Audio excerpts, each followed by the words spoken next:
There's been a lot of focus, and understandably so, on just how or what India got wrong during their semi-final clash against England that actually led to them succumbing to a 10-wicket loss and a pretty embarrassing and humiliating exit from the T20 World Cup. However, it is also worth remembering that England actually had some very well laid out plans that in hindsight have started to become a lot more clear. And in fact, this man right here, the captain Jos Buttler, had some very interesting insights as to the kind of plans that they had in place for the Indian players, for the match in general, for all of that. So it is actually worth introspecting and looking over what exactly it is that he said. And keeping that in mind, all of these quotes which we're going to be discussing here were given to the English broadcasters, which is of course Sky Sports. Now they have a different feed from, of course, the world feed that is broadcast around the world. And these quotes, some of them, and to be fair, he's given a lot of insight into what exactly it is that they were planning.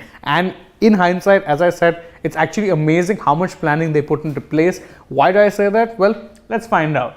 First off, when he's talking about the toss, and that was a very important factor, because again, you'd remember that in Adelaide there were two things that were playing on everyone's mind. One was that the team that won the toss, generally speaking, lost the match, and that the teams who generally took or batted first at the Adelaide Oval were emerging winners. Therefore, it was quite a surprise when Buttler actually won the toss and chose to field. However, as he himself said it, he said that look, it was a dilemma, and he said that I was in a bit of a dilemma on what it is that I should be doing if I won the toss. Eventually, he said, I chose to bat first, or I chose to put India into bat first, because India are a dangerous side when they know what it is that they have to do. Hence, I chose to field. Now, I remember there was some speculation from us also as to why it is they chose to do that. And I had said that, look, maybe it was because he knew, or they knew, that the pitch would continue to stay true. But this adds another dimension to that plan, because they played into India's weakness, which was batting first. And even though there has been the case that, India have batted first through the tournament for the most part and have done well, but we know for a fact that India is a side that preferred chasing, so they chose to play into that weakness when given the opportunity. But that wasn't the only major thing when it comes to it. It wasn't just about the toss.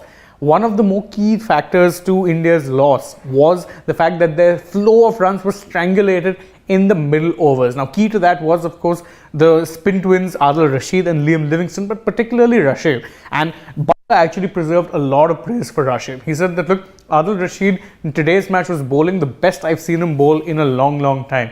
And he also said that, look, we used him early on in the match because we knew that India had Rishabh Pant coming into bat low down the order. So we didn't want a case of the leg spinner having to bowl to the left-hander. And he's also saying that we knew we needed wickets early on, and we felt that it was our best option. It was our best interest to actually bowl him up front, similar to what we did in the Sri Lanka match.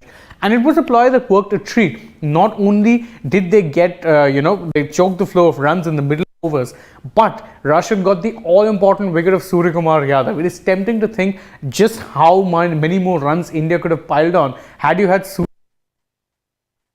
Kohli and Pandya actually struggling to middle the ball for the most part. But that is the reason they chose to use Rashid, and as I said, the plan worked a treat. Now, one other small talking point, which perhaps probably didn't really have as much of an impact as the game, but which does show the levels to which they had actually planned everything out, was the reason why he said that they chose to bowl Chris Jordan, or bring in Chris Jordan rather than someone like David Willey or Tymal Mills from the bench to replace the injured Mark Wood. First off, he started off by praising Jordan, saying that, look, it's not easy sitting out, from the entire tournament, then coming into bowl and then bowling in the death. He said that, look, Chris Jordan did very well, given that he's not played very well at all. He had to bowl 2 of those overs of his in the death overs, so it's never easy considering, we know his quality, but he was on the bench throughout. And then after that, he said that, look, we chose to pull Chris Jordan, or we chose to bring him in because we felt that the ground dimensions in this particular ground, the Adelaide Oval, suited him a lot better than someone like David Willey. Why that's the case? Well, that's because Willey is someone who, generally speaking, will bowl. The important thing with him is the lengths, and not just the fact that, unlike Jordan, he doesn't dish out Yorkers. But also more importantly, the left-hander bowling on middle leg stump or even off middle stump would have been easier to dispatch towards the shorter square boundaries, and that's the reason they preferred to bring in someone like Jordan, who, as I said, can land those Yorkers and is a noted bowler in the deck. That is the amount of planning they put into this entire match, and perhaps more importantly, it shows why it is that Buttler as a captain is actually the right person to be leading this England side. Not just the fact that, he's continued on the legacy of Owen Morgan and that he's got the same team, but the amount of planning that they do for every situation is actually wonderful. We often hear this very tired trope that's trotted out that, oh, we're not really focusing on the opposition and we're just looking to focus on our processes and stick to our plans.